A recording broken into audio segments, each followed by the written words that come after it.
Assalamualaikum warahmatullahi wabarakatuh. Allahumma sholli ala Sayyidina Muhammad wa ala ali Sayyidina Muhammad. Pada awal kehidupan mereka di Madinah, kaum muhajirin benar-benar mengalami masa yang sulit. Sampai suatu hari, pernah paman Rasulullah, Hamzah bin Abdul Muthalib, datang kepada beliau dengan perut lapar sambil bertanya kalau Rasulullah punya sesuatu untuk dimakan.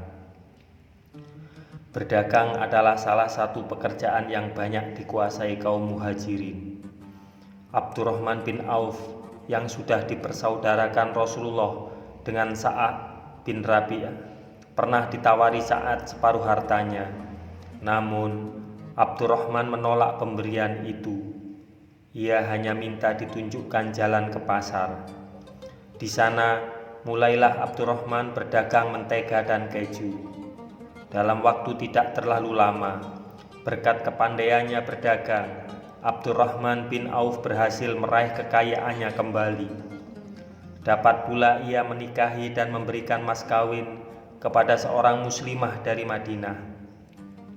Sesudah itu, Abdurrahman bin Auf pun memiliki kafilah-kafilah yang pulang dan pergi membawa barang perdagangan. Selain Abdurrahman, banyak pula kaum muhajirin yang melakukan pekerjaan serupa. Begitu pandainya penduduk Mekah berdagang, sampai orang mengatakan bahwa dengan perdagangan, orang Mekah dapat mengubah pasir menjadi emas. Sementara itu, kaum muhajirin yang lain seperti Abu Dzar, Umar dan Ali bin Abi Thalib memilih pekerjaan sebagai petani. Keluarga-keluarga mereka terjun menggarap tanah milik orang-orang Ansor bersama pemiliknya. Selain mereka, ada pula kaum muhajirin yang tetap mengalami kesulitan hidup. Sungguh pun begitu, mereka tidak mau menjadi beban yang lain. Mereka membanting tulang melakukan pekerjaan apapun yang halal. Ada lagi segolongan orang Arab yang datang ke Madinah dan menyatakan masuk Islam. Namun, keadaan mereka amat miskin dan serba kekurangan sampai ada yang tidak mempunyai tempat tinggal. Rasulullah menyediakan tempat tinggal untuk mereka di selasar masjid yang disebut Sufah. Mereka yang tinggal di tempat itu disebut ahli sufah. Belanja mereka diberikan oleh kaum muslimin yang berkecukupan, baik dari kaum muhajirin maupun dari kaum ansor. Di Madinah, kaum muslimin sudah mengerjakan sholat 5 waktu. Namun, dengan jumlah yang semakin banyak, sulitlah semua orang tahu bahwa waktu sholat telah tiba. Riwayat azan. Kita gunakan saja bendera ya Rasulullah, usul seorang sahabat.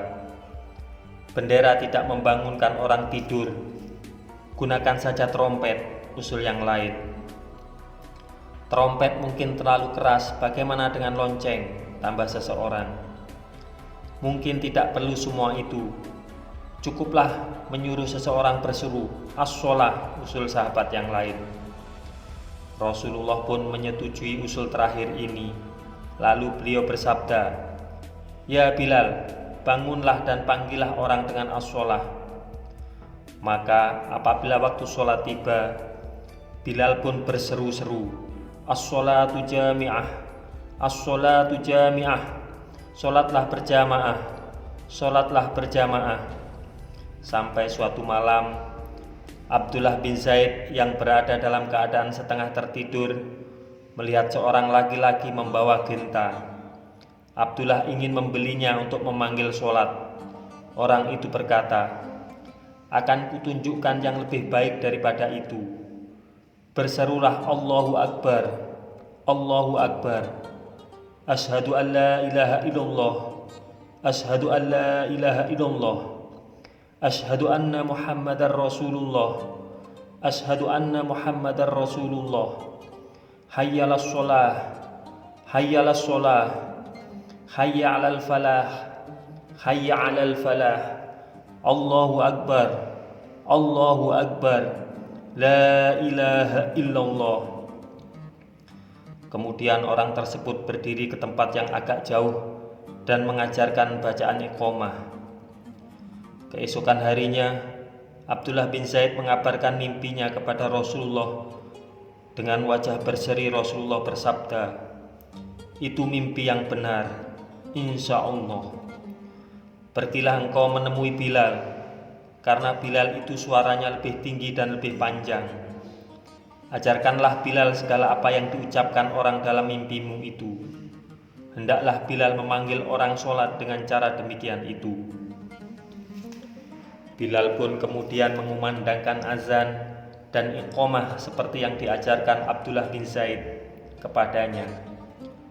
Mendengar Bilal, Umar bin Khattab datang tergopoh-gopoh menemui Rasulullah sambil berkata, "Ya Rasulullah, demi zat yang telah mengutus engkau dengan benar, sungguh semalam saya telah bermimpi bertemu seseorang dan berseru sebagaimana yang diucapkan Bilal." Rasulullah pun bersabda, "Segala puji bagi Allah, demikian itulah yang lebih tetap." Semakin lama, Bilal semakin dekat di hati Rasulullah, yang kemudian menyatakan Bilal sebagai seorang laki-laki penduduk surga. Akan tetapi sikap Bilal tidak berubah. Ia tetap seseorang yang mulia, besar hati dan selalu memandang dirinya tidak lebih dari seorang Habasah yang pernah menjadi budak belian.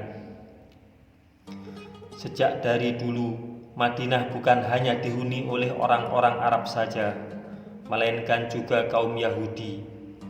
Ada 3 keluarga besar Yahudi yang menetap di Madinah: Bani Quraisyah, Bani Nazir, dan Bani Qunaiqah.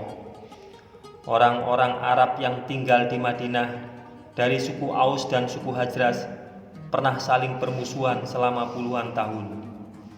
Setiap suku dipengaruhi oleh orang-orang Yahudi.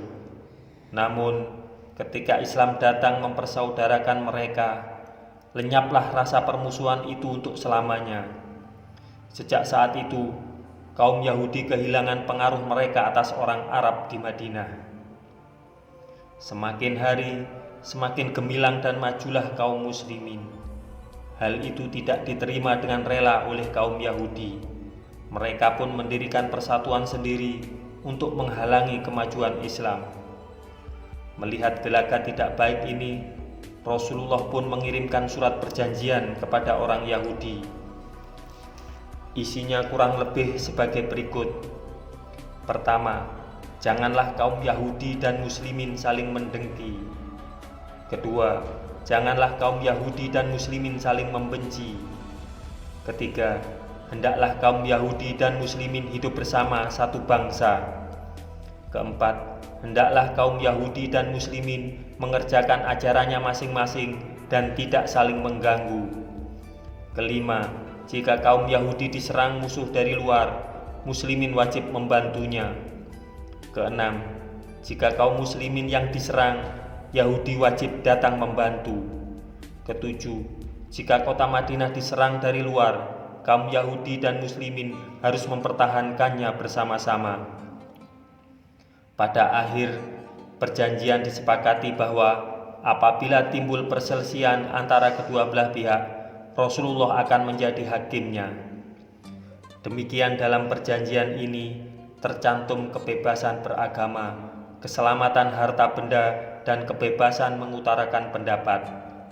Kota Madinah dan sekitarnya menjadi tempat yang terhormat bagi seluruh penduduk karena penghuninya saling menghormati dan saling membela. Perjanjian ini menunjukkan bahwa Rasulullah adalah pemimpin yang sangat cerdas. Perjanjian ini belum pernah dilakukan oleh rasul-rasul terdahulu. Perjanjian antara kaum muslimin dan Yahudi ini kemudian dirusak oleh tabiat kaum Yahudi yang suka menipu dan berkhianat. Makanya kaum Yahudi tidak senang dengan isi perjanjian yang telah disepakati tersebut. Lalu mereka melanggarnya dengan berbagai penipuan dan pengkhianatan. Semoga kisah ini bermanfaat untuk kita semua. Wassalamualaikum warahmatullahi wabarakatuh. Mudah-mudahan kelak kita akan mendapatkan syafaat dari Nabi besar Muhammad sallallahu alaihi wasallam. Amin, amin, amin ya rabbal alamin.